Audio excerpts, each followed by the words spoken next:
Dan Schlappbach. I'm the director of the Loyola College Humanities Symposium, and I'm delighted to have the honor of introducing our keynote speaker, James Howard Kunstler. I would very like first to thank the Loyola College Center for the Humanities, which made this event and the entire Humanities Symposium possible. It's a wonderful array of events and colloquia and lectures and films. How many were at Speedy last night? Good. It's a very cool thing, very fun. So, any of you that haven't gotten the flyers or postcards on the way in here, so you can pick them up and see what other events. We're about a third of the way through it. We have concerts, more films, a bunch of really exciting things on the way. It's all free and open to the public. So I encourage you to pick one of those up and join us in exploring this wonderful book. Last year, the president of Loyola College, Father Brian Linane, challenged the college community to explore the relationship between Loyola College and the city of Baltimore. This Year the City initiative has generated numerous events and programs, including lectures, colloquia, service projects, and partnerships with agencies and organizations such as St. Mary of the Assumption School on York Road. One way in which Loyola College is embracing the Year of the City is through our annual Humanities Symposium. Each year, members of the college select a text and develop a symposium based on the ideas in the book. This year, in keeping with the Year of the City project, we are reading The Death and Life of Great American Cities, the seminal text on urban planning and renewal by Jane Jacobs, written in 1961. It's difficult to imagine someone more qualified than our guest this evening to help enrich our comprehension of Jacobs' text and more deeply explore our theme, Urban Spaces, Urban Voices. James Howard Kunstler is an American author who has written a trilogy of books on the history of suburbia and urban development. Seven novels, and numerous articles for newspapers and magazines, including Rolling Stone, The Atlantic Monthly, Slate.com, and he's also a frequent contributor to the New York Times Sunday Magazine and op-ed pages. In the fall of 2000, Kunstler had the opportunity to interview Jane Jacobs, the author of our Humanities Symposium text, The Death and Life of Great American Cities. In 1993, Kunstler wrote his first critique of American architecture and urban planning called The Geography of Nowhere, The Rise and Decline of America's Man-Made Landscape. He continued his analysis of suburbia with his 1996 publication, Home from Nowhere, Remaking of Everyday World for the 21st Century. In his third book on urban planning, The City in Mind, Meditations on the Urban Condition, published in 2001, Kunstler examined 8 cities around the world, discussing the ways in which each of these design and architecture shape their cultures and success. In his most recent book, The Long Emergency, Surviving the End of Oil Age, Climate Change and Other Converging Catastrophes of the 21st Century, Kunstler explores the sweeping economic, political, and social changes that will result from the end of access to cheap fossil fuels. It gives me great pleasure to introduce the 2007 Humanities Symposium keynote speaker, James Howard Kunstler.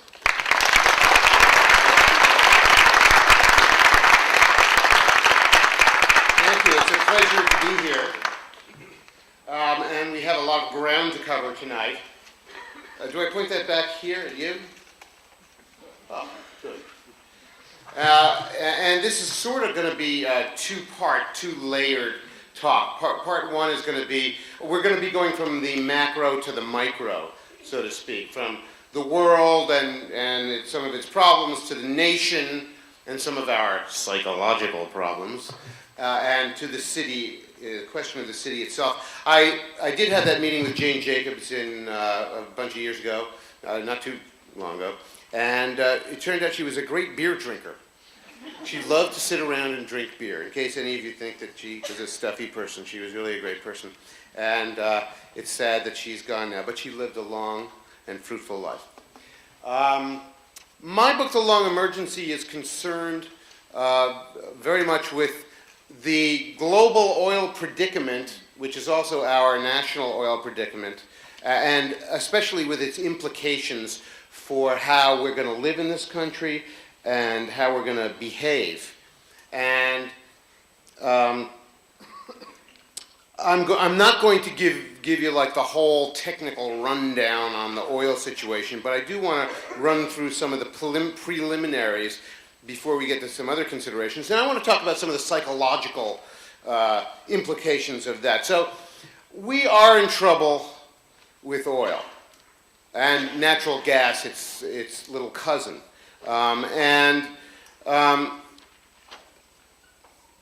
we are also in trouble with this issue, which I am also not going to go into great detail in, climate change.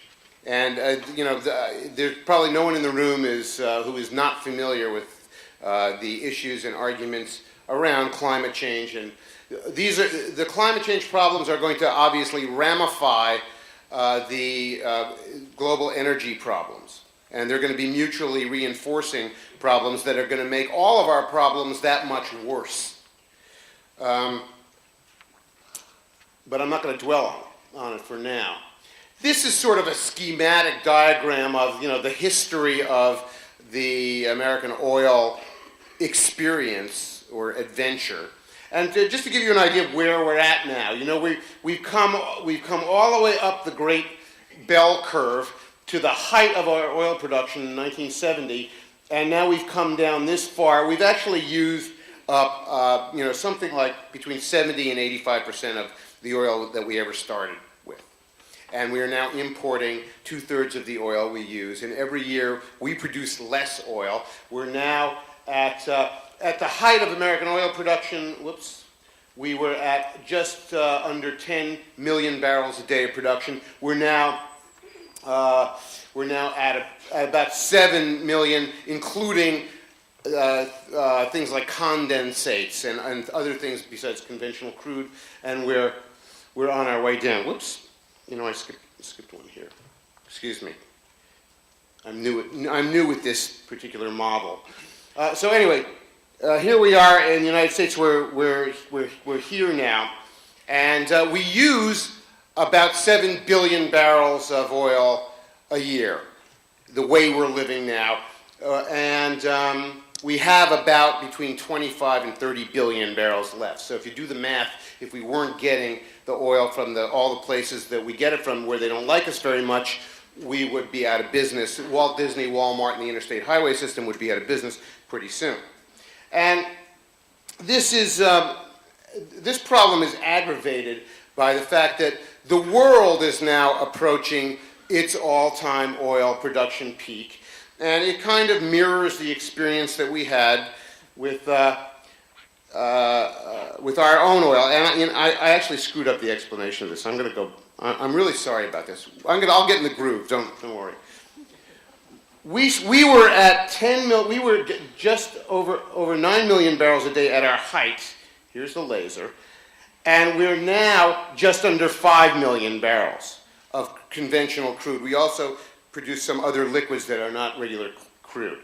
Now the world situation is beginning to mirror our situation in the sense that we are now approaching an all-time global peak, and all the global stuff is in the blue and the American stuff is in the black.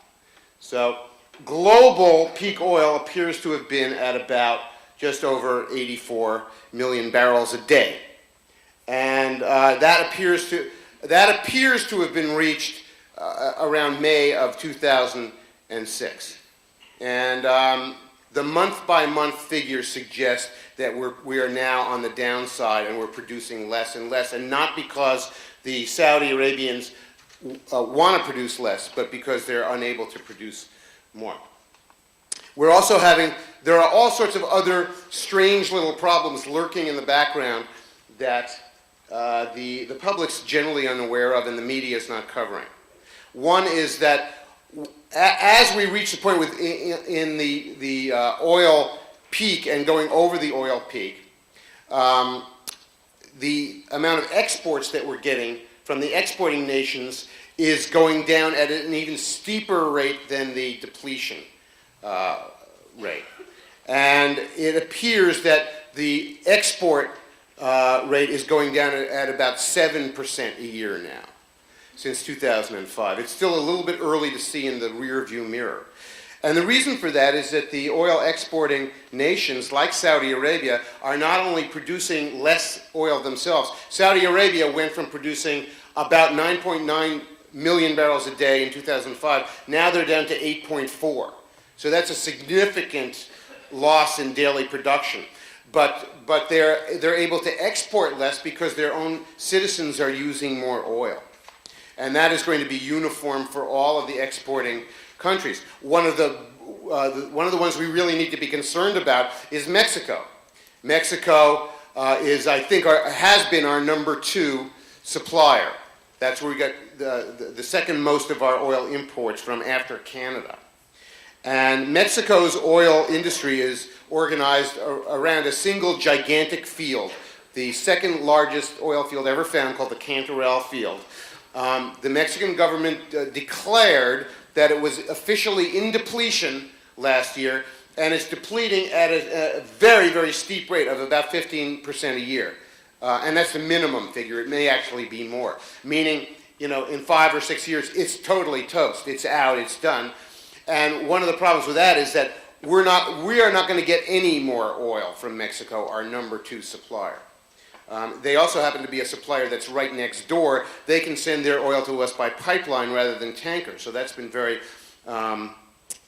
convenient for us, and that's not going to be happening anymore. But it's also true of the other oil exporting nations. Norway, which has been number 2 or 3 in the world because of their North Sea oil for the last decade or so, they are now slipping to number 4 or 5.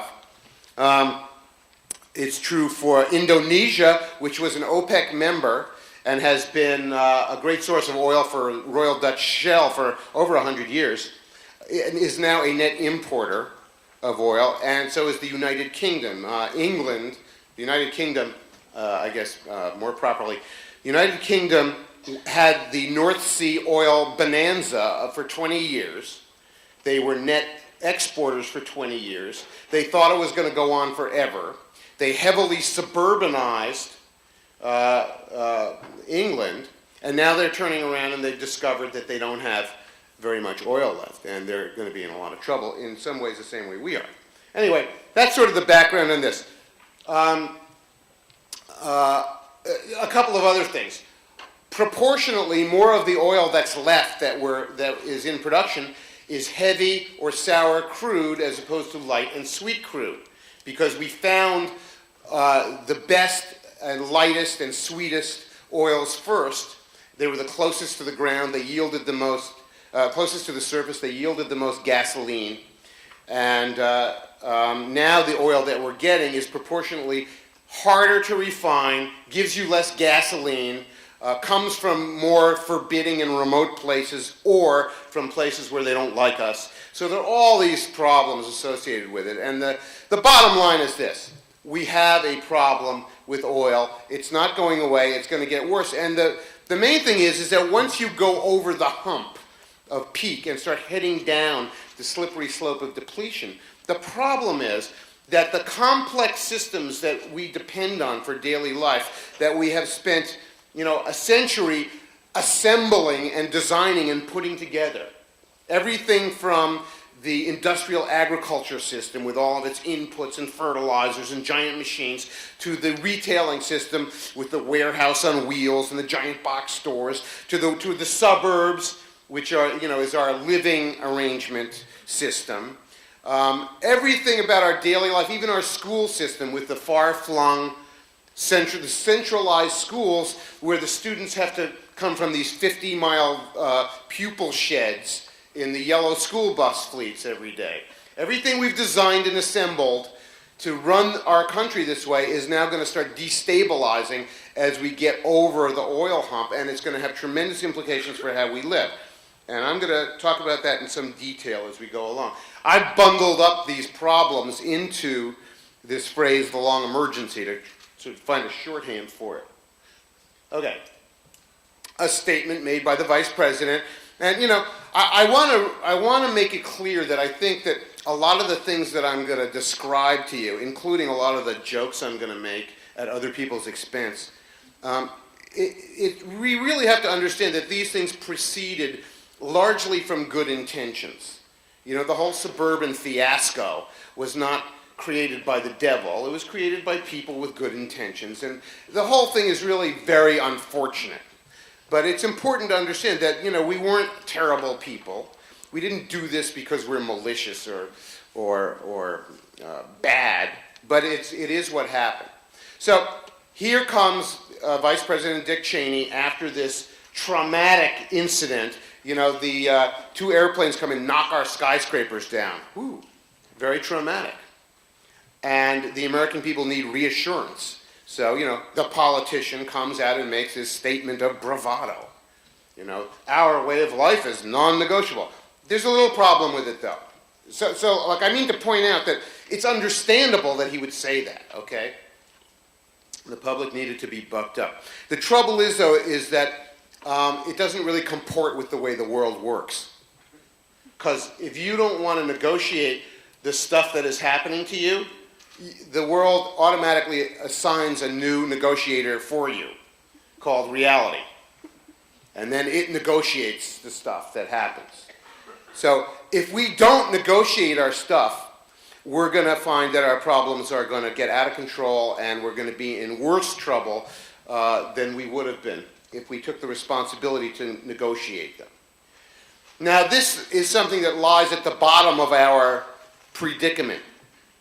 There are a lot of ways of describing this, and when I was going around strictly doing urban design talks, I would describe this as the national automobile slum. Rather than saying, oh, this is suburban sprawl. I like the national automobile slum because it gives you an idea of its quality and its character and how it makes you feel. But lately I found a more precise way of describing it. I call it the greatest misallocation of resources in the history of the world. And that also tells you something. Why is it that? Well, because we poured all of our national wealth of the last 50 years into it. This is what we've invested all of our national wealth in. An infrastructure for daily life with no future. With no future. Because this stuff is not going to run if we're not living in a cheap and abundant oil and gas economy. And we're not going to be living in that. And by the way, this doesn't make it better. No one's having a better time down here because of him. And life is often very paradoxical, This actually happens to be the opposite of what the people who did it thought that it was going to be. They thought, oh, this will just make people happy, In fact, this is the face of a wrathful deity, looking down on us saying, you're a wicked people and you're going to be punished. And I'm going to start by making you live in this crap. So these things do bite back, the unintended consequences of all this. Now, so you've got this thing which is the greatest misallocation of resources in the history of the world, an infrastructure for daily life with no future. And this has, in turn, another powerful and pernicious implication, which is that it entails a psychology of previous investment. A psychology of previous investment, or sometimes called sunk costs, which means that you put so much of your resources into this thing that you can't imagine getting rid of it or letting go of it or even fixing it. You become a hostage to it. And that's really the predicament we're in, is that we have spent so much of our national wealth constructing this crap that we now cannot imagine living without it, or repairing it, or letting go of it. And all of the decisions we're making are based on that tragic set of circumstances. There's an additional layer of tragedy that comes out of this. What happened insidiously over the last 10 years is that we got rid of our manufacturing economy. We drop-kicked it across the Pacific Ocean, and we replaced it insidiously with an economy called the housing bubble economy, which is an economy based on building more of an infrastructure for daily life with no future. So we've gone even further and made it our economy. If you subtract all the activities associated with the housing bubble from the American economy over the last 10 years, there isn't much left beside hairstyling, fried chicken, and open heart surgery. And yours is one of the economies that's based on open heart surgery, right? Maybe you have some chicken in there too somewhere. But this is now a tremendous tragedy that we have now hung our economy on the basis of creating ever more of this crap, and now even that is failing, because that economy was based on a jive finance system of giving loans to anybody with a pulse, regardless of whether there was any prospect of them paying back their mortgage. And so that is now unraveling. So this whole thing has become a tremendous fiasco. But there are now further implications. What happens to this as we enter this energy-scarce economy, which we are now entering? You know, what is going to be the destiny of all that stuff? And, I don't think it's going to be a happy destiny. All right. Now, we're having a hard time talking about these things, and I'm going to try to explain why, some of the problems we're having. One of them is this, is it has now become normative all over America for adults to believe that when you wish upon a star, your dreams come true. That's now normal thinking, and it is supported by American culture at just about every level. Our politics support it. The politics at the highest level support this idea. The incessant and relentless bombardment of TV advertising and Spielberg movies also supports this idea that when you wish upon a star, your dreams come true. And this is a good idea for little children, by the way. Little children, it's okay for little children to think this thought. It's not okay for every adult in America to think this thought, because it will lead to such ideas as, if we only wish hard enough, they will come up with a miracle rescue remedy so that I can keep on running my Toyota forever.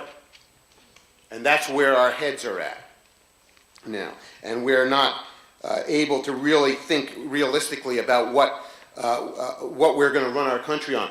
This is another impediment to our thinking. This is the nation's new leading religion. This is its holiest shrine. Most people think that evangelical Christianity is the leading religion in America, or the new boom religion, but it's not.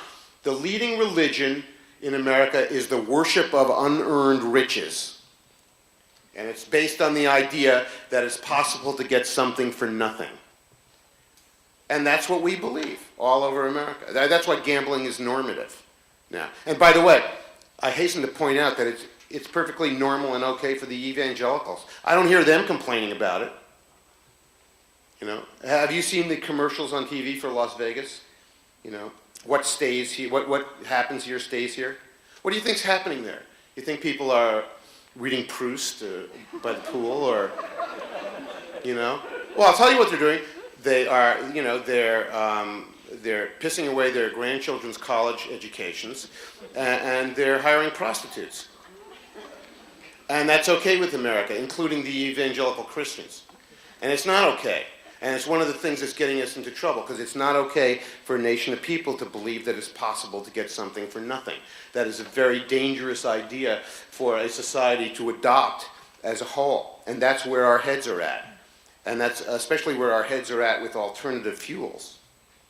This is the true believers at their devotions. There's not going to be a hydrogen economy. And I'm not saying this to be mean, but I'm offering this to you as just some reality testing, because you really need to know this, okay? No combination of alternative fuels is going to allow us to run the interstate highway system, Walt Disney World, and Walmart, or even a substantial fraction of it. It's simply not going to happen. We're going to use everything we can. We're going to use everything we can, but we are not going to run Walmart on any combination of solar, wind, nuclear, used French fried potato oil, ethanol, soybeans, biodiesel, dark matter, or hydrogen.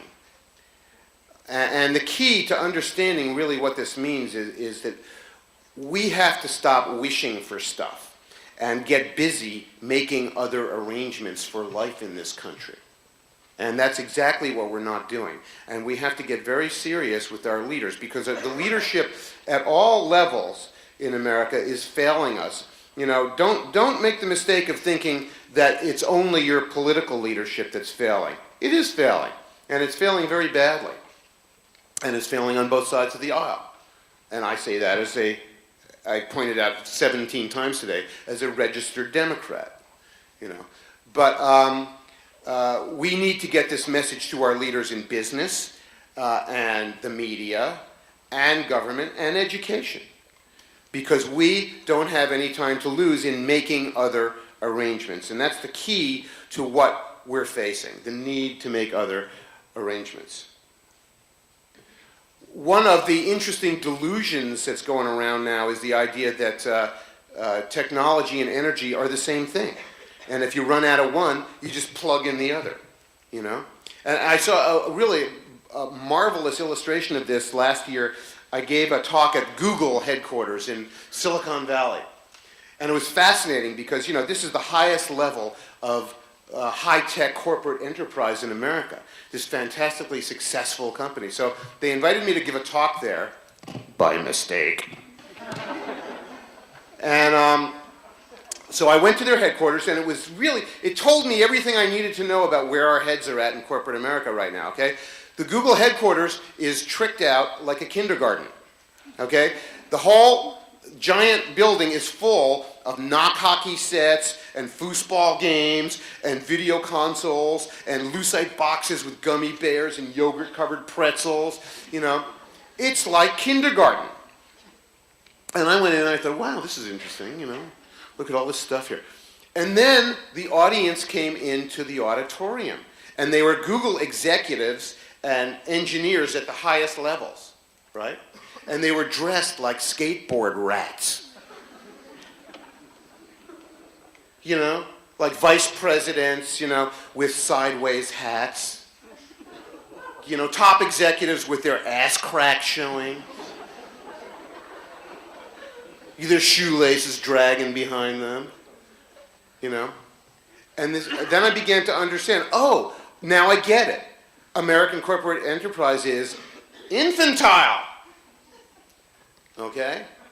And you know, what's going on there is clear, is that you've got a bunch of 27-year-old executives and engineers who got in sort of on the bottom floor of a very successful enterprise, and they became millionaires when they were 27. They became multi-millionaires, you know, at levels you can't even imagine. And they're very young, you know. So I gave my talk, and at the end of the talk we had comments and questions. And there was only one comment, and it was the same comment from everybody with a sideways hat on. And the comment was, like, dude, we've got technology. Subtext, you're an asshole.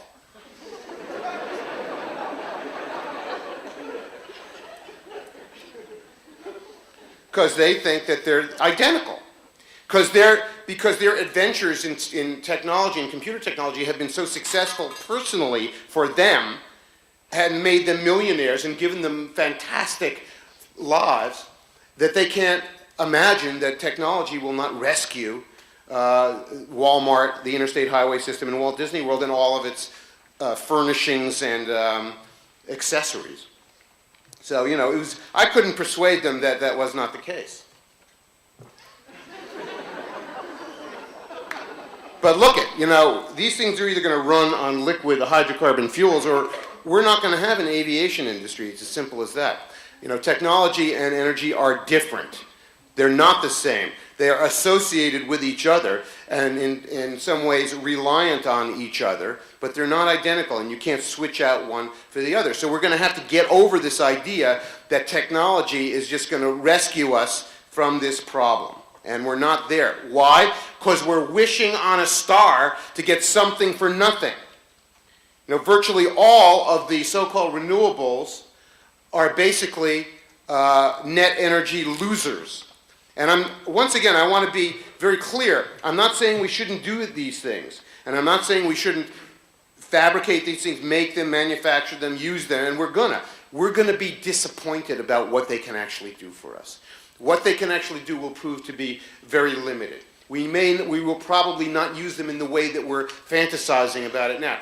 I don't, you know, Personally, I don't think we're going to build giant 400-unit wind farms, out in Nantucket Sound or in, we may build one or two or three or four of them, a few of them, but on the whole, I think what's going to happen is we're going to decide we can't run this stuff on that scale in that way. It's going to all be a matter of scale. And if we use these things, we may use them on a neighborhood basis, we may use them on a household basis, we may use them on a local small basis, but we're not going to do it the way we're expecting to do it. We are not going to run the happy motoring system on biodiesel or ethanol. And the people who are promoting these things are not paying attention. I said this at Middlebury College last year, and there was a contingent of biodiesel freaks there. They're young, and I understand they're naive, and also, they're good, and they're well-intentioned, and they were so upset with me. It was, dude, you're down on biodiesel. Because they were real excited about the fact that they could go around and collect all the French fry oil from the Chinese takeout places in central Vermont, and then drive to the ski center at Killington and snowboard. The most energy-intensive sport in the world, skiing and snowboarding. So they were all psyched up about that. And I talked to them, I said, dudes, are you aware that our crop yields are going to go way down in the future when we're not pouring the oil and gas-based soil amendments on the ground to grow all this corn? And they said, dude. They were shocked. Why? Because they hadn't thought about this. Well, this is a fact. Our crop yields are going to go way down. And it's going to mean that our food is going to get a lot more expensive. And it means that a lot of people around the world who depend on American grains are not going to be getting it. And they're going to starve. It also means something else. As a farmer said to me 10 days ago at a sustainable farming conference, he said, it looks like we're going to burn up the last 6 remaining inches of Midwestern topsoil in our gas tanks. And that's what it's going to be, because there isn't another crop, another cereal crop that destroys topsoil more efficiently than corn.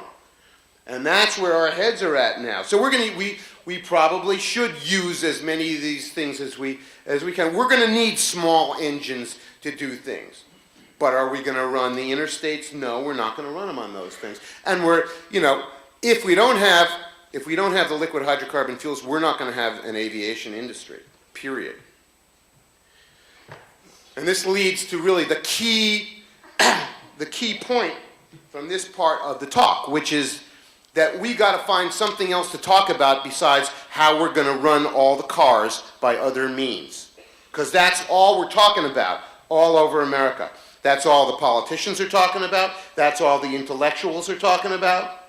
That's all even the scientists are talking about. Amory Lovins at the Rocky Mountain Institute has spent 15 years and incalculable hours promoting what he calls a hypercar, which is a car that gets supernaturally wonderful mileage. The idea being that you'll be able to stretch out, first of all, you'll stretch out the oil age some more, and the other idea is you'll produce less pollution. And the main unintended consequence of that project is it only promotes the idea that we should and can continue to be a car-dependent society, a hyper-dependent car-dependent society. And that's not very smart. And the idea that that's what's happening at the highest level of American foundation intellectual enterprise is very disappointing. We need a better quality of thinking about that in this country. It's not worthy of us. We're going to have to make other arrangements for a lot of things. So we have to stop just talking about how we're going to run the cars and about how marvelous it's going to be when we get biodiesel and ethanol and we can run all the cars. We have to talk about how we are going to reform the way we grow our food, how we're going to do education, how we're going to do retail commerce and trade, how or whether we're going to make anything in this country anymore, and how we're going to move around on the terrain of North America and inhabit it. And we're not having any of these discussions. Amory Lovin spent the last 15 years devising a car that will only support car dependency and put absolutely zip energy or effort into the idea of walkable communities, which is something that would be much more important than continuing to support car dependency. So we got to improve the quality of the conversation. And I think that one of the main consequences of all of this is that we're going to have to downscale everything that we do in this country and rescale it. And I think you can state categorically that anything that is now happening at the giant scale, whether it's the federal government or the RJR Nabisco Corporation or the University of Maryland, all these things are going to have to get smaller, or our cities. They're going to have to get smaller, they're going to have to contract, they're going to have to use less energy, and they're probably going to have to become more local. And the quality and character of life further into the 21st century is probably going to be intensely more local and profoundly more local. It's going to be mostly about being where you are and staying where you are, not about incessantly being mobile all the time. Although we'll need to travel. And we are going to have to inhabit the terrain differently. We're going to have to reimagine what the city is going to be and what it should be and what it can be, what circumstances will permit it to be, not just what we wish, and how we're going to inhabit the landscape. One of the big issues is going to be we're going to have to produce more food close to home, whether we like it or not. We're just going to have to do it. Maybe not all of our food, but a lot more than we do now. And that means that we're going to have to find another way of regarding the rural hinterland that remains outside of our towns and cities. What it really means is we can't even think about devoting it to suburban sprawl anymore. That's going to be off the menu. Okay? Inform the waiters that it's off the menu. We're not serving it anymore. Because if we don't do that, we're probably going to starve. We've already done a tremendous job in destroying a great deal of the excellent agricultural land that was out there in the first place on the outskirts of our towns and cities, especially east of the Mississippi and especially in the mid-Atlantic states. But we're simply not going to be able to continue to do that. We're going to have a different mentality about what the rural landscape is going to be. And it is, this is another stumbling block, and this one comes from the environmental community. Because how many environmentalists in the room? Okay, quite a few of us. I have been too, and, coming and going in my time as an old hippie. But, the trouble with the environmental sector for quite a while now is that it cannot get beyond the idea of valuing land only for its scenic or recreational qualities. That's all that that's all that they're paying attention to, and it's not enough. The Sierra Club should have been deeply involved in urban design issues 20 years ago, because there's no other way to keep people back then in the 1980s. There was no other way to keep people from building new crap on empty land, except providing them with urban environments that were really rewarding places to be in. If you could accomplish that, you could get people to make the choice to live in the urban setting.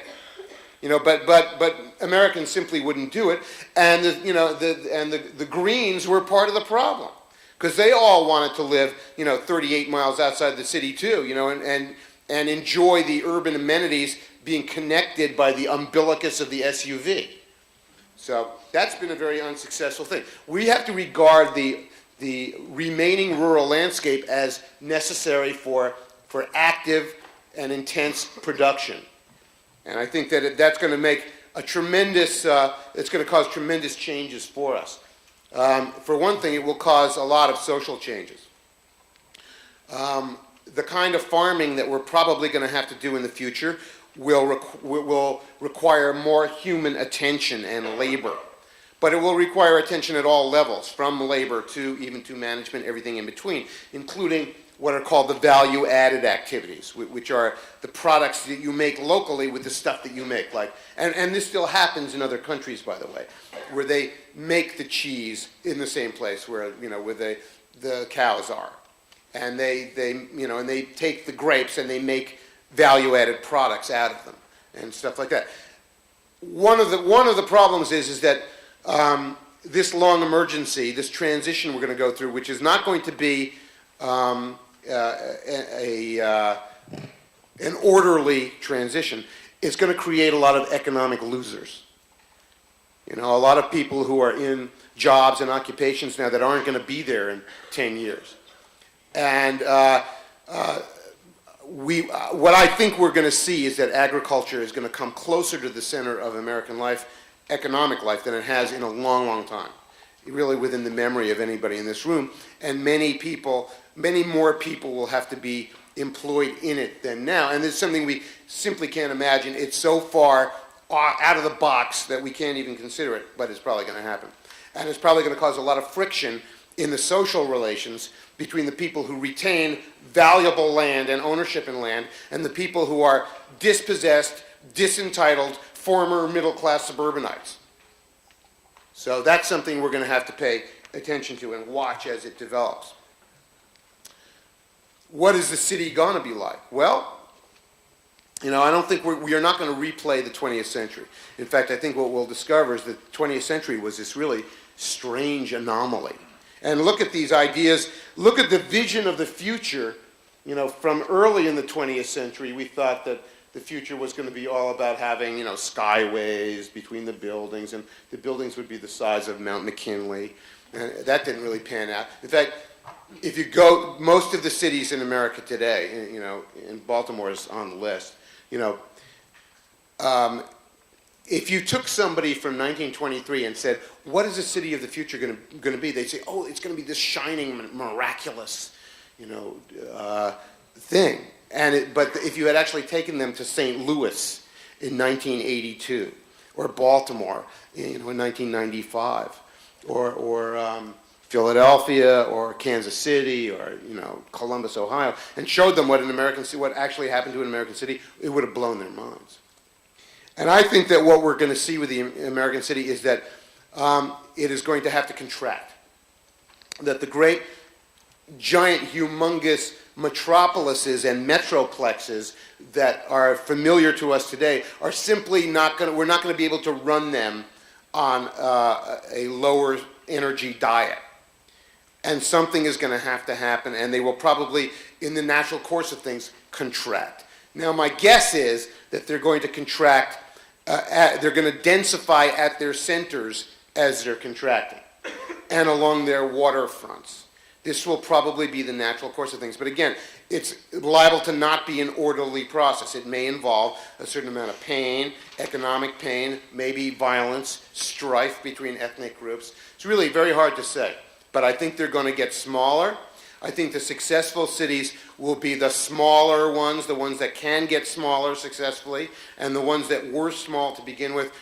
Most of our small cities now are just in terrible, atrocious conditions. You know, the Schenectady, New Yorks, and Akron, Ohio. It's really, really sad places now.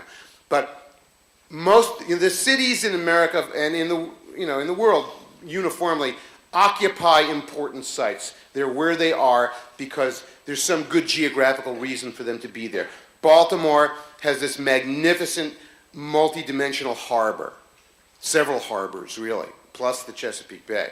You know, New York has a great harbor. Detroit occupies a strategic position on a river between two Great Lakes. That's why it's there. It will continue to be an important place. Cleveland lies where the Cuyahoga River empties into the Lake Erie. That will continue to be an important site. Ditto Pittsburgh because of its geography. There are certain places in America that do not enjoy those geographic benefits. You know, places that are sort of arbitrary. Denver, Atlanta, Phoenix, and most cities in the Southwest are going to have an additional layer of problems. Not only are they going to have problems with energy, air conditioning. They're also you cannot grow enough food around those places to really support the people who live there. I'm thinking now of Las Vegas in particular. And they're going to have problems with water. So I think that what you'll see is places like Phoenix and Las Vegas are literally going to dry up and blow away. You know, the excitement will be over, except for the tarantulas.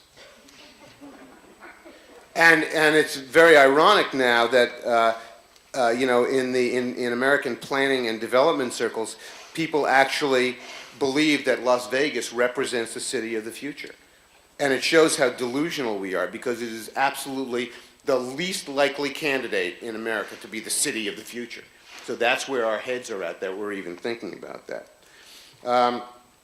I think what you're going to see is this, is that we're going to see a tremendous demographic shift in this country.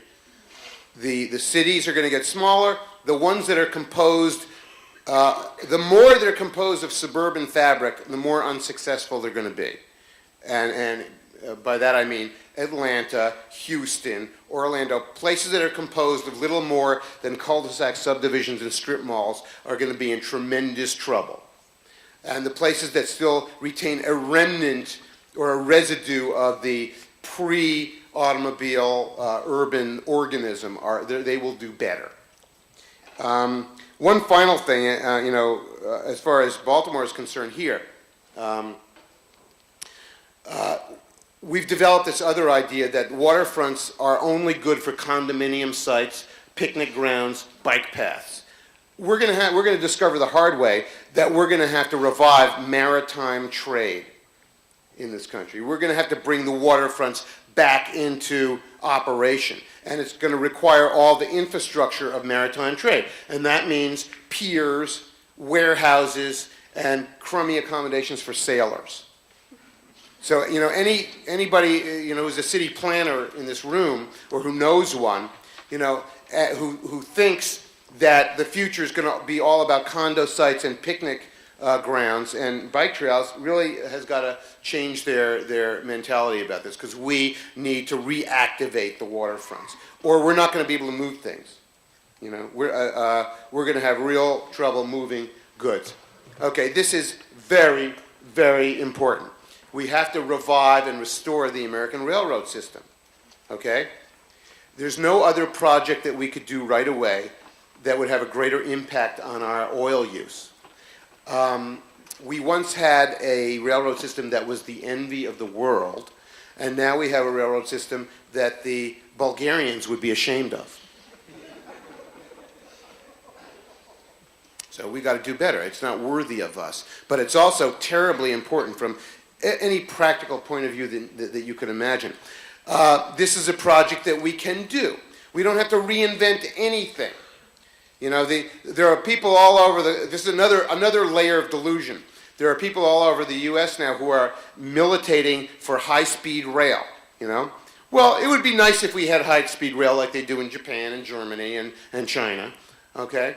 But we have yet to demonstrate that we can do it on the Bulgarian level. Okay? We got to get up there first. You know, let's try doing that. Let's try getting the trains running at 60 miles an hour first, and then see if we can maybe earn our way up. But it's terribly, terribly important. The infrastructure for fixing this stuff is just lying out there, rusting in the rain. It's a project that would put hundreds of thousands of people to work at meaningful jobs at all levels, from labor to middle management to upper management. And there's another reason that it's terribly important.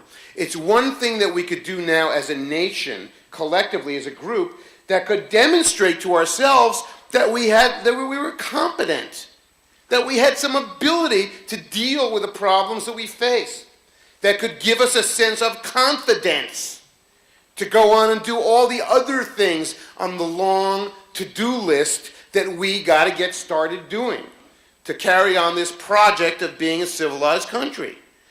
So it's terribly important. And the fact that we're not talking about this shows how completely unserious we are. We are becoming a nation of clowns. You know, we're not talking about restoring the railroads.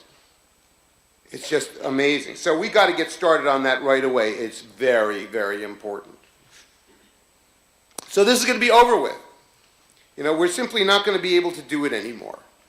And we're going to have to start also reforming all of the codes and incentives and subsidies that make this outcome occur. That's another thing that happens in the political level that has to be fixed. So, and I've been associated with the new urbanists for about 15 years. A very cool bunch of people, because they understood, even if they didn't anticipate the global energy shock that we're moving into, they understood that we couldn't continue with the fiasco of suburbia. We really had to stop doing that and do something better. Because if for no other reason, suburbia on its own was full of terrible, terrible problems. So they came along in the early 90s and they formed this kind of campaign to reform the way we build things in America. But, what's going to happen, the interesting thing is that the big debate over the last, 15 years has been, every time people talk about suburbia, they say, oh, well, it's okay because Americans like it. It's okay because Americans choose it. And again, this is what you hear at the highest level of intellectual discourse. This is the argument of David Brooks at the New York Times. This is the argument of Bob Brugman from the University of Illinois, that suburbia is okay because people like it. But that's not good enough, just because people like it, that it's okay. It's a matter of, will circumstances allow you to live that way? That's kind of a big question. And I think the answer to that is no. And so what we're going to be faced with is that the only urbanism we're going to be able to do is the new urbanism, which will be understood to be traditional urbanism. The traditional principles of urban design. There really wasn't anything new about the new urbanists. The only thing that, their main achievement, now they've been dissed for a lot of things. And you have to remember that they did a lot of their work in a time that was a transitional time. And a lot of their work is transitional work.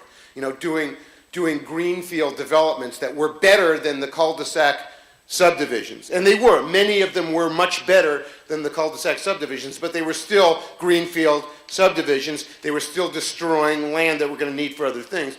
So I think we'll see less and less of that kind of activity. But the main achievement of the new urbanists was not building seaside or Kentlands or places like that.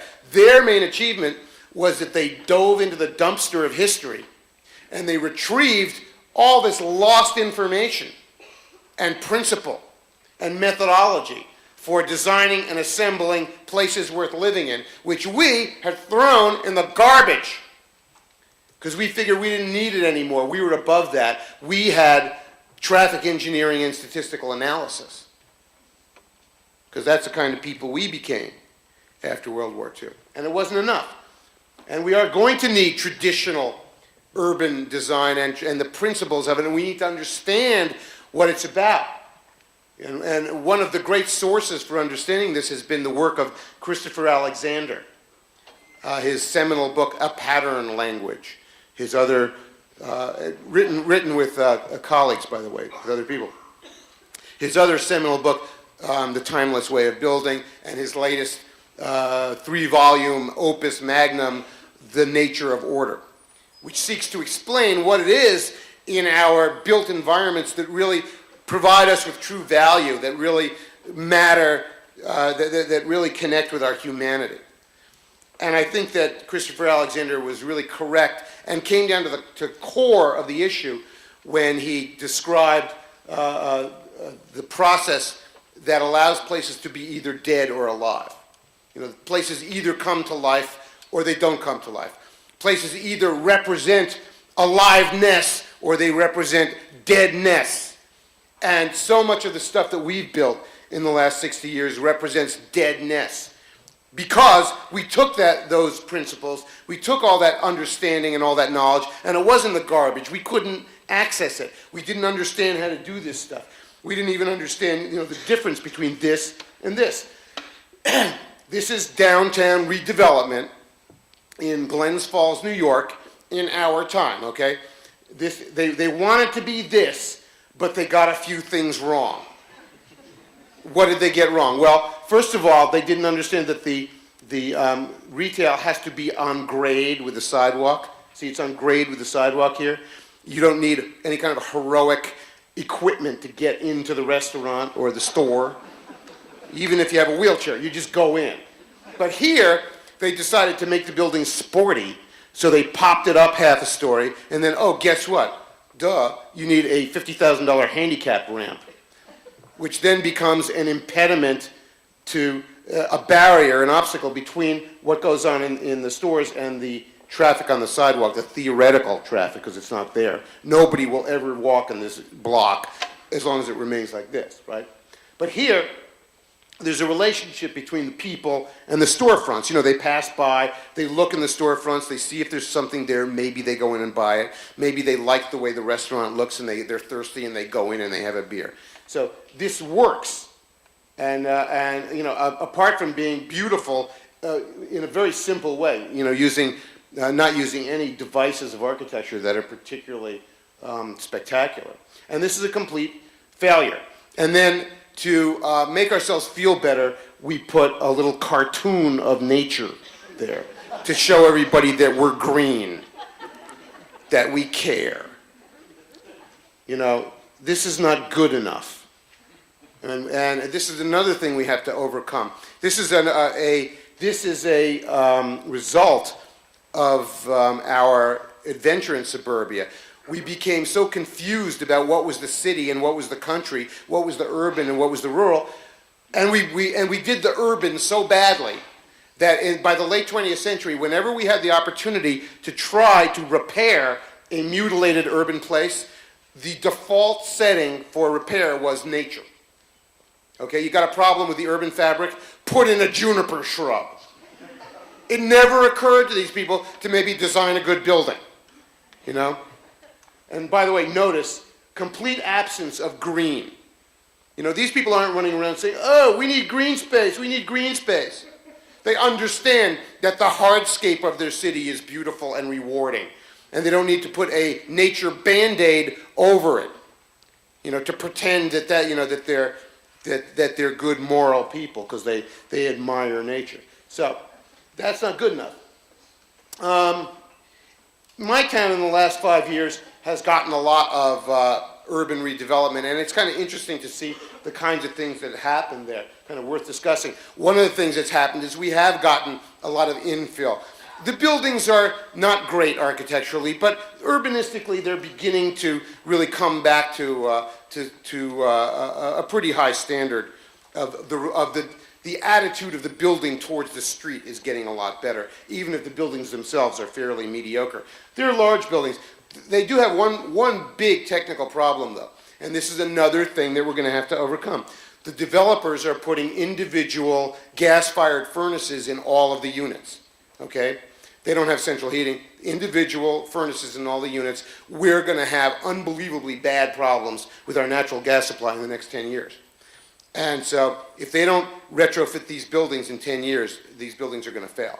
Because you cannot have a building this massive, full of apartments with plumbing, and only heat 3/4 of them. You know, if the plumbing goes in 1 or 2 of the condos, that's it, the building's shot. And so this is going to be a big problem for us. But the physical form of the building, we're beginning to understand again how that works. And this shows an interesting evolution of how these things occurred. In this particular site, there was a magnificent hotel for 100 years that was demolished about 1953. Notice the quality of the street wall, as it's called. Very rich layering of transitional spaces between the street and the hotel. So that, you know, it's understood that this is a set of layers that you go through. You go from the sidewalk where the trees are shading you to up the stairs to the veranda where you're in a sort of semi-enclosed, well-defined space, and then you go into the building. They understood that these were transitional zones between the inside and the outside. They weren't there just so people could rock in rocking chairs on the porch. So it was replaced in 1956 by this crummy strip mall, which landed like a UFO, and then stayed there for 50 years or so. Okay? And then 2004, another building replaced it. Not a very good building architecturally. Urbanistically, it did pretty much what we needed to do. The retail was on the ground floor with no obstacles between the sidewalk and the retail, and it has been very successful. And the upper stories included a lot of residential, a lot of mixed use, so we got a lot of things happening with that. But it's, it was an ugly building and poorly designed. And, one of the problems is that the design, the architecture we're doing now is not as good as the urbanism that we're doing. Often what you see, I don't know if you have any of these in your town here, but you get these attempts to sort of make a gesture that the building wants to be a little bit better. It's sort of struggling to be more than just a box. But it just can't get up there.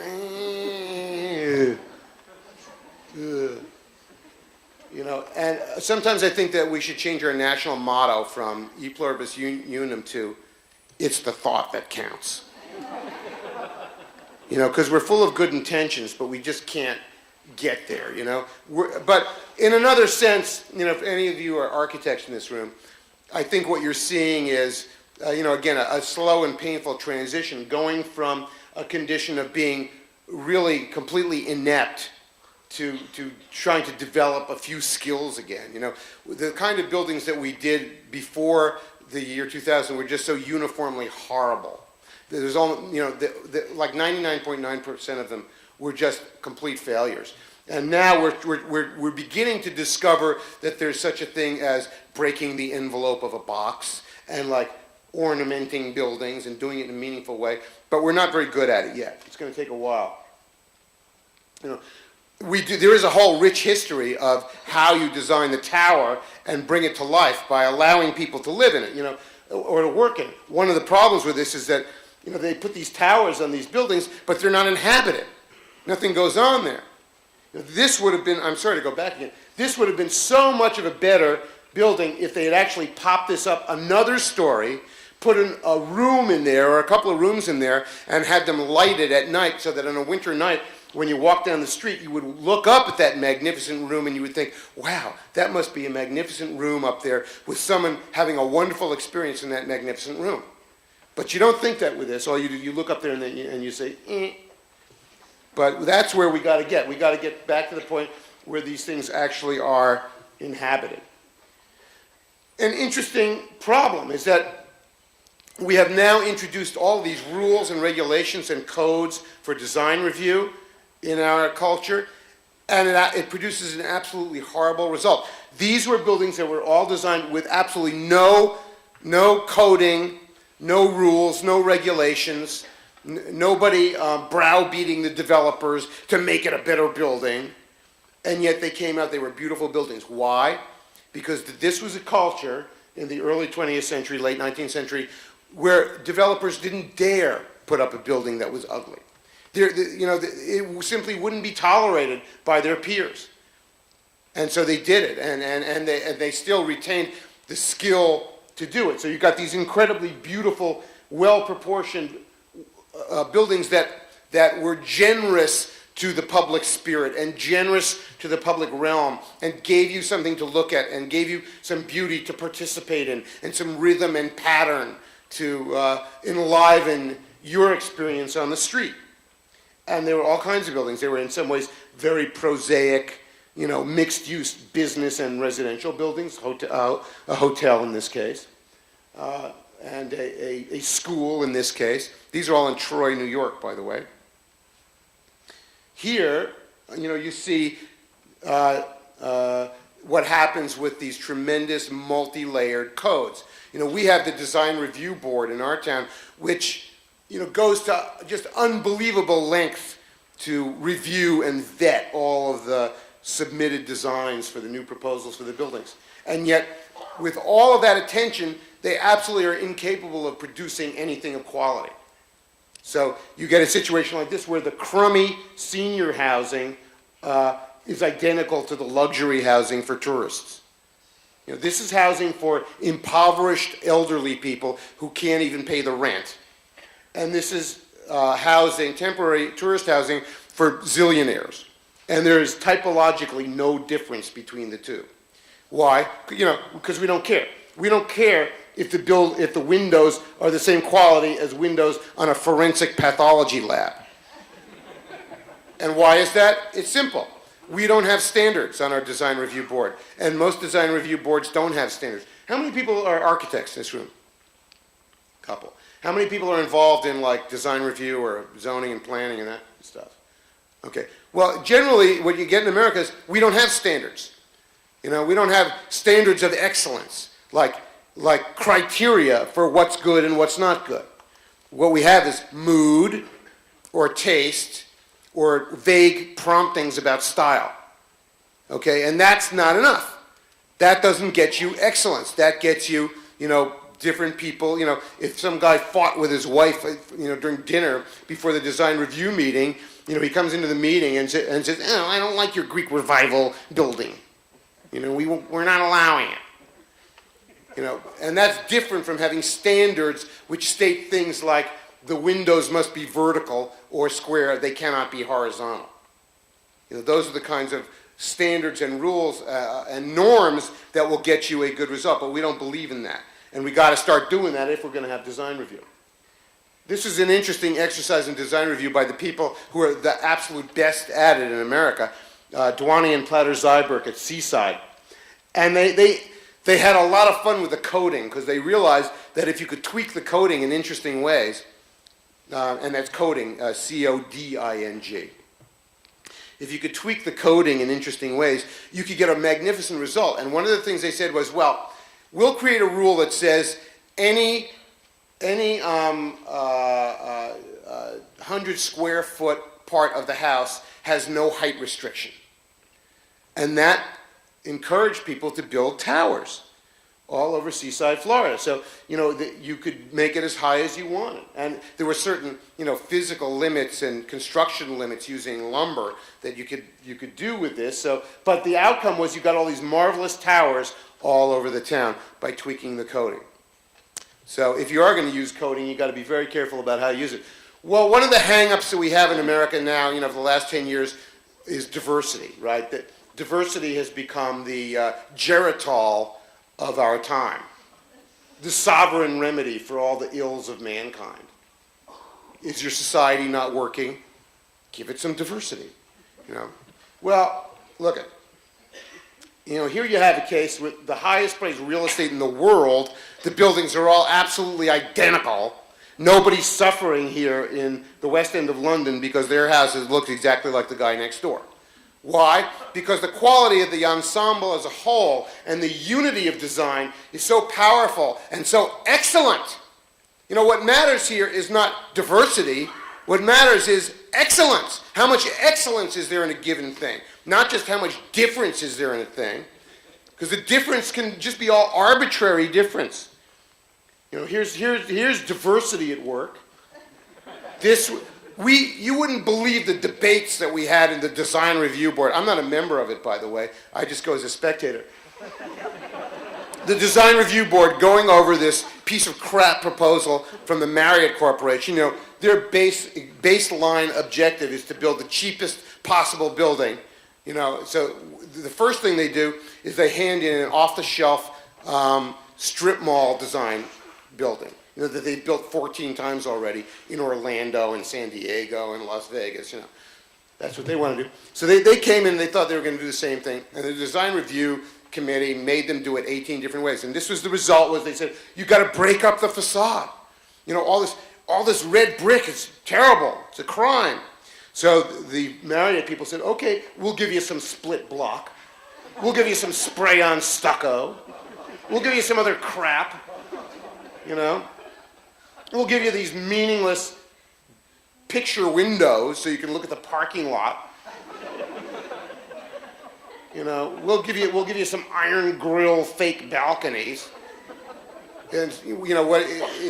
They pile on all the different materials that have no connection with each other. But here's the really sad final result. This is the entrance to the building, right? Okay, it's dreary, would you say?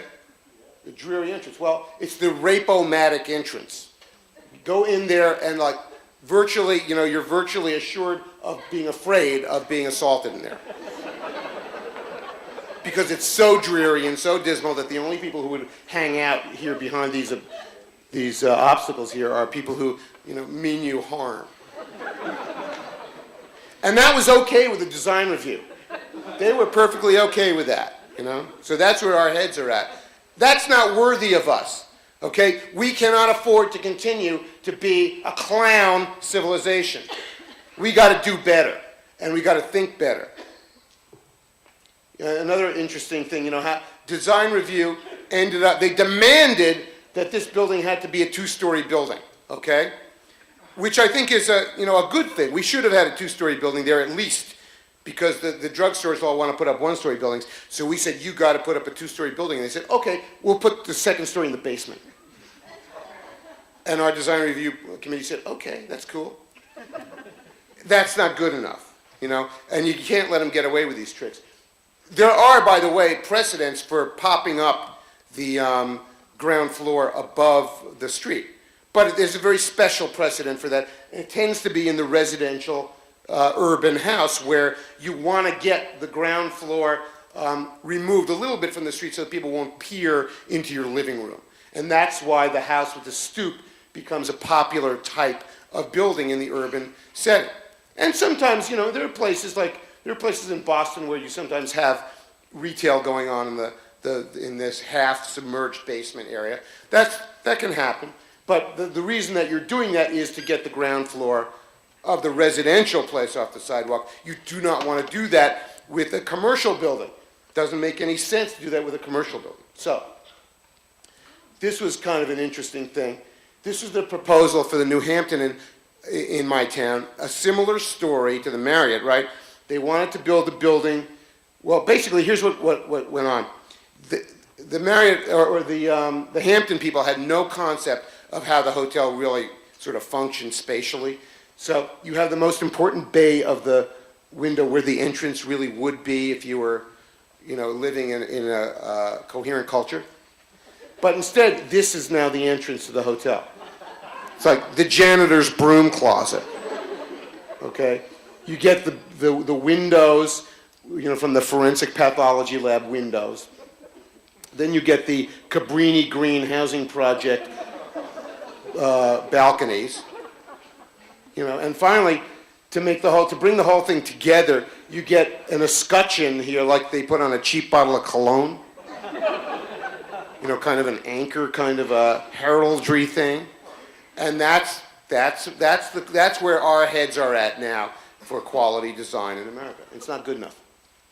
So you go around and you see just the unbelievable bad work that we did all over America consistently, and it's no surprise that the American public is now conditioned to think that everything new will be a piece of crap automatically. And that's why there are so many NIMBYs in America, because we have no faith that we can build anything new that will be rewarding for us or good for our neighborhood.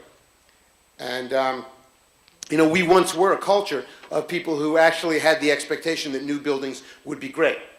And we couldn't wait for the new Carnegie Library to be finished or for the new City Hall to be completed, because we knew that they would be wonderful buildings worthy of us. And now, we've lost our confidence. In contrast, look at the difference in buildings that are worth caring about. That happens to be Princeton, New Jersey. Built with care, and it's not necessary to do this. To put up a pole barn and turn it into a law office. And our great-grandparents would have never tolerated it. The public realm fails unless we honor it with beauty that is consciously created.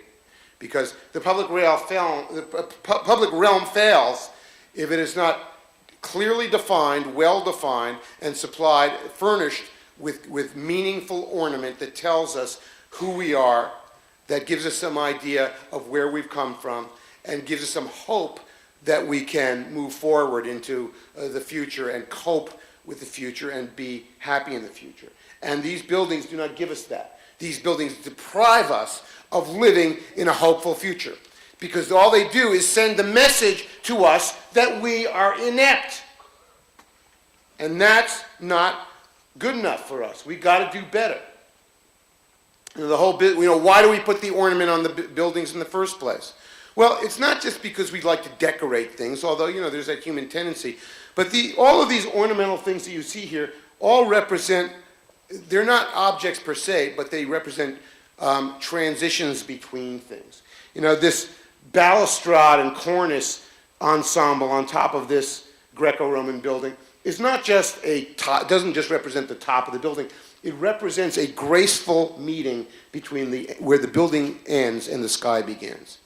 It's a transition, a graceful transition. Just like this portico is a transition between the inside and the outside.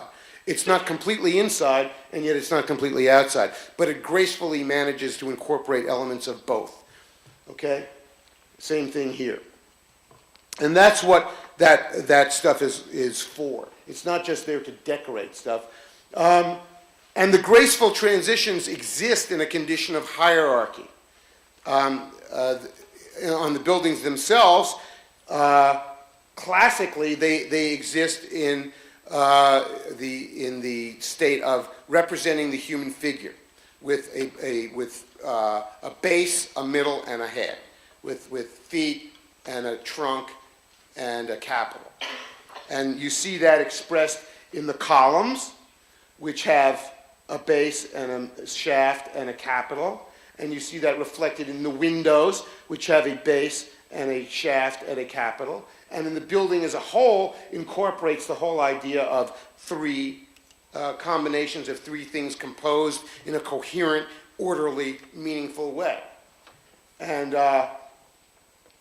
those conditions of hierarchy extend into the neighborhood and the design and assembly of the neighborhood itself. And we can see this commonly in just the everyday stuff around us. Here's a contemporary building from our time, built without care or thought or knowledge. The window proportioning is meaningless. It represents a loss of skill, contempt for those of us who have to look at the building every day as if we don't matter. And this is the message on the bottom, is that we don't care about you. The Super Bowl's on, go to hell. On the other hand, you have this beautiful window that was done in the pre-World War II period, and what's particularly interesting about it is that this window faces a back alley where very few people were going to see it. And yet the people in our great-grandfather's age thought that it was important to spend the money and make the effort to make a beautiful window on the back alley. Go figure that, and what it tells us about the difference then and now. Here's the original building, and here's the addition that was built in 2005. Notice that the windows are not just holes in the wall. The windows represent a transition between the inside and the outside, a relationship between the inside and the outside. And yet we've lost that knowledge, and in the new addition, they're just holes in the wall. And it ends up being very disappointing and unrewarded. The new addition goes on the old building, and all of us in town go by it every day, and we're disappointed by it. It makes our world worse because it expresses less skill and care than the stuff that was there before. And that's not a good message to send to people in the culture. You can see how the differences in materials matter. You have this fence in this yard, in this little urban residential yard, and you have this fence, okay?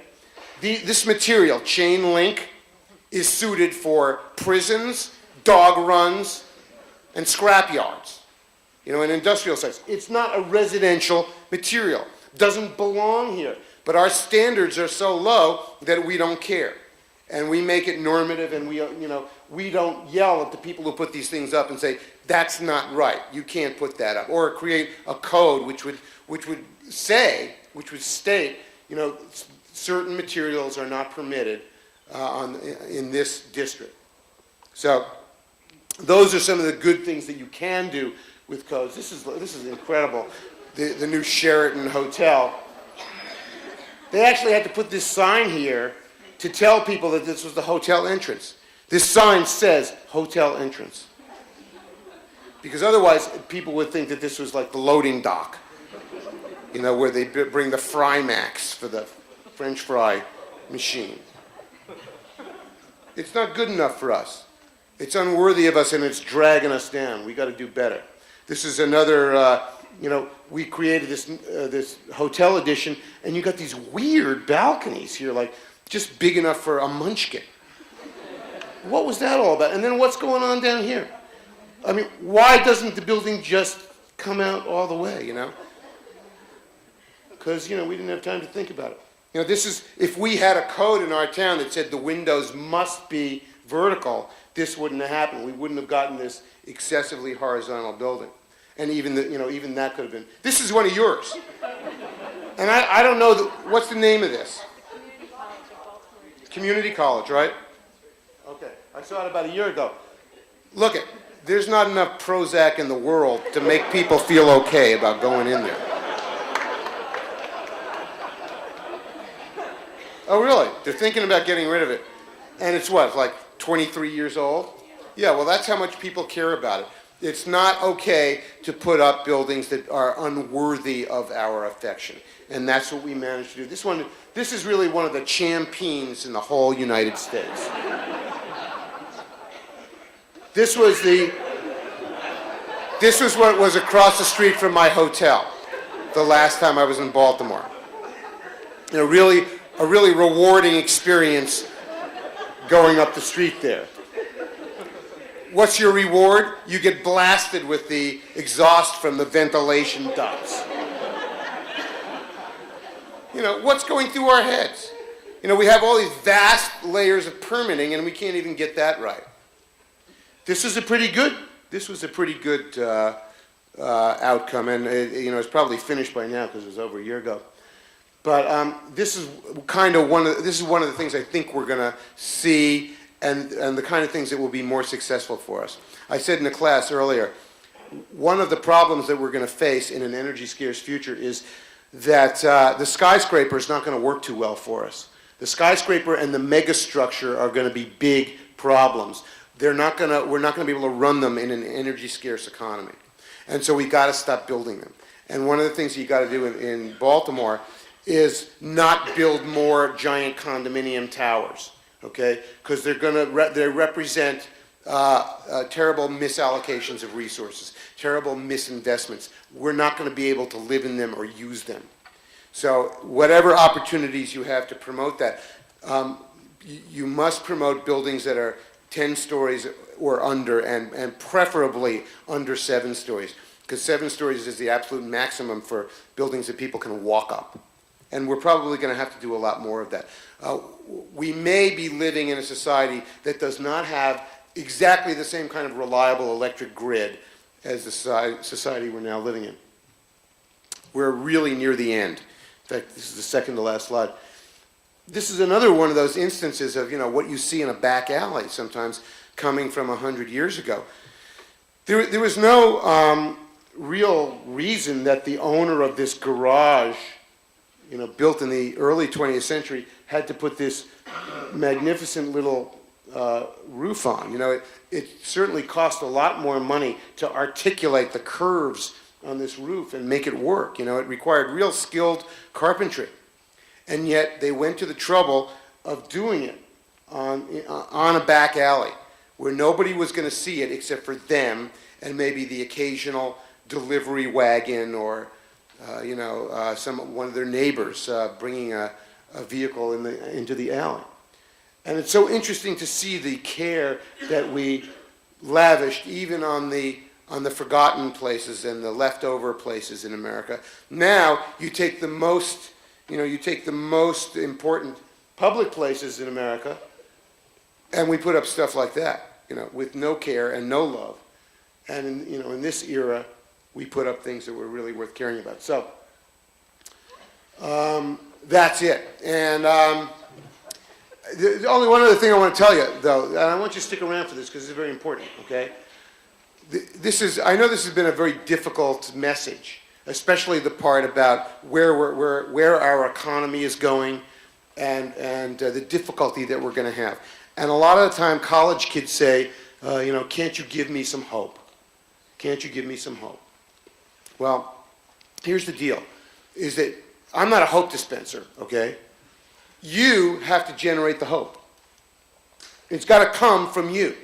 And the way you generate it is by proving to yourself that you're competent people, that you can deal successfully with the circumstances and the changes that reality is sending to you, that you're successfully negotiating your living arrangement and your reality, and that you're paying attention to the tasks that need to be done in your society, and that you're not just relying on wishful thinking and waiting to win the lottery, or sitting there thinking you're going to get something for nothing, or wishing upon a star. The difference, people who are capable of generating hope are people who understand the difference between wishing for stuff and making stuff happen. And those are the kinds of people that you young people can become. You can make this happen. You can militate to repair the railroad system in America. You can participate in the reform of agriculture, in the reform of commerce. You know, we're going to have to do something. We're not going to have Walmart with us forever. In fact, they're probably going to go down fast, soon, and hard, because you cannot run. You simply cannot run a warehouse on wheels with this incessant circulation of 18-wheel trailers if you're not living in a cheap oil economy. It ain't going to happen. But we're going to have to reorganize a whole vast system of local networks of economic interdependency on the local level. It's a tremendous task. All these tasks are waiting out there for you to do. To fix commerce, to rebuild the railroads, to find a new way to do schooling that doesn't involve massive busing systems. And that's going to be what's ultimately going to give you hope that you can deal with these things. So thank you very much, and go forth and do good things.